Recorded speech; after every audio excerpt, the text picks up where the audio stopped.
Hey everybody, welcome to my presentation. This is my sister, she's a volunteer, and she is kind enough to let us have her in the video. My name's Olivia. Her name's Olivia. Alright, so this is for my kinesiology 530 class.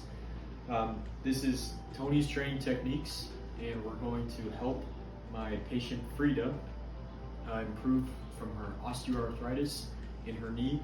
She just recently had surgery on her right knee, and then her left knee will be also having complete knee replacement to improve the feeling.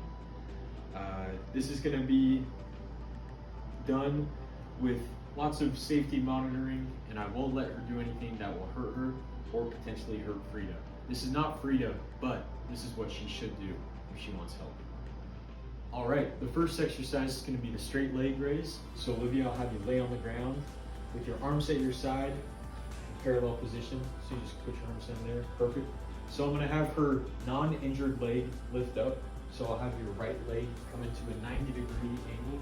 Just kind of bring it up to there. And then I'm going to have her injured leg stay in a straight line, and she'll bring it up. So I'll kind of walk her through that. When she's doing this, she only wants to come to about 40 degrees at the most.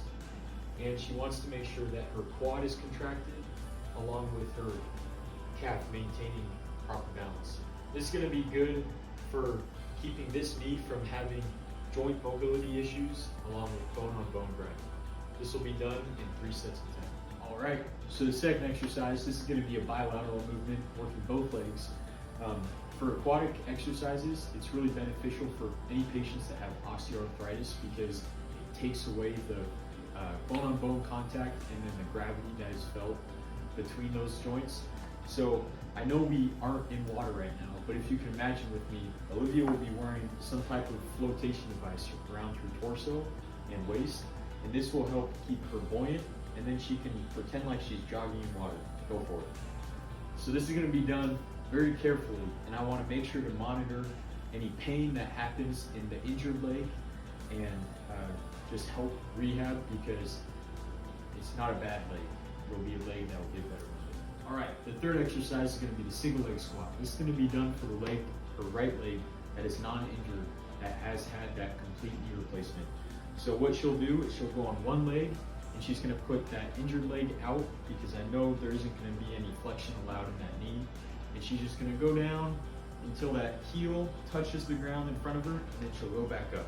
This is going to be done in 3 sets of 8 to 12 reps, and then as long as no pain arises. Another thing that I would probably do to kind of make it more challenging and more fun for Frida is I'd have the patient close her eyes during the movement, and that's going to also challenge her vestibular system. All right, for this next exercise, this is going to be done with her injured leg, and this is going to be an isometric hold. I don't have a Bosu ball here, but I'm going to use the chair as something else you can use if you don't have that. So she's going to take her right leg, put it underneath at a 90-degree angle to support her injured leg, and she's going to bring this leg up and put her heel on the edge of the chair. I'll scoot this in just a little bit, and now with her arms also supporting her, she's going to lift her hips up off the ground, and she's going to feel the tension in her glutes, hamstrings, and calf, along with her lower back. This is going to be an isometric hold, and this will be beneficial. This can also be used in momentary contractions, so she can lift up and down instead of isometric as well.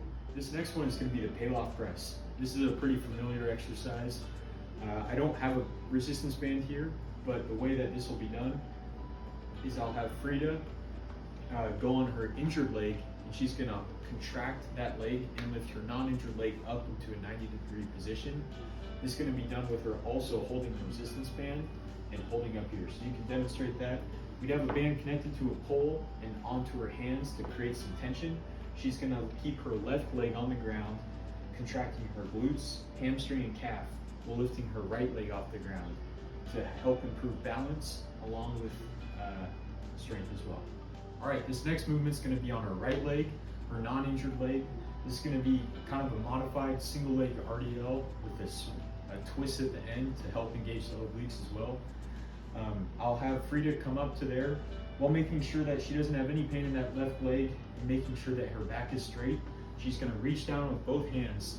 This will be done with also if I had the equipment, a water tube, so I can have that resistance of the water in there. So keeping her back straight, she's gonna lift it up with a slightly bent knee and rotate to her right side. Place Here it I go. All right, she'll come up to the basket with her right leg down. She's gonna do a movement up and to the right. I'm gonna keep watching her back and making sure that it doesn't move. Can't do it. I can't. All right, for this next exercise, it's gonna be like a medicine ball chop. I'm gonna have Frida keep this left injured leg straight and then her front leg in a slightly bent position. She's gonna be loading that and it'll have an upward motion coming down to a chop. So this is gonna engage her abs along with increasing the right leg strength. All right, this next exercise is gonna be a pretty familiar one for most people, calf raises. You can do this with the support of a wall, or if you wanna make it harder, you can add weight or some type of resistance. So I'll have Frida stand on both legs because this will be a bilateral movement. And I'm gonna have Frida start standing like this while keeping the back straight and the chin up. And I'm gonna have her go all the way to the top and then slowly lower back down.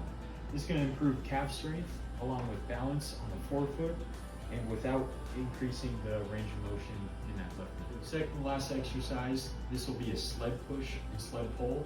I don't have a sled, but I have a chair that kind of symbolizes what it would look like.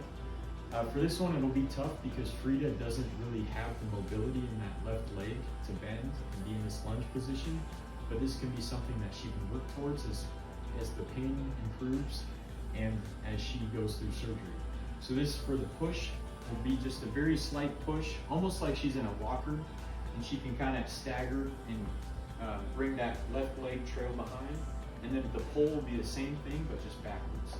So she's putting most of the weight in her right leg while also keeping that left leg moving, and hopefully as time goes by, getting more range of motion to the body. All right, this last one again, I don't have the right equipment. I don't have TRX bands, but you can kind of visualize with me. Instead of Olivia being at this completely horizontal angle, her upper body would be slightly elevated and her arms would be straight, holding onto TRX bands. So this is gonna be, she'll come down and pull to the ground, pulling herself up, and then she'll slowly go back down. This is gonna be beneficial for her entire posterior chain, along with her lats, as she pulls down to the ground. And this will improve both bilateral legs as she goes through this movement. All right, thank you guys very much for listening. I know Olivia had a good time recording this. You have a lot of work to do, but eventually she'll be the next premier athlete. Have a good night.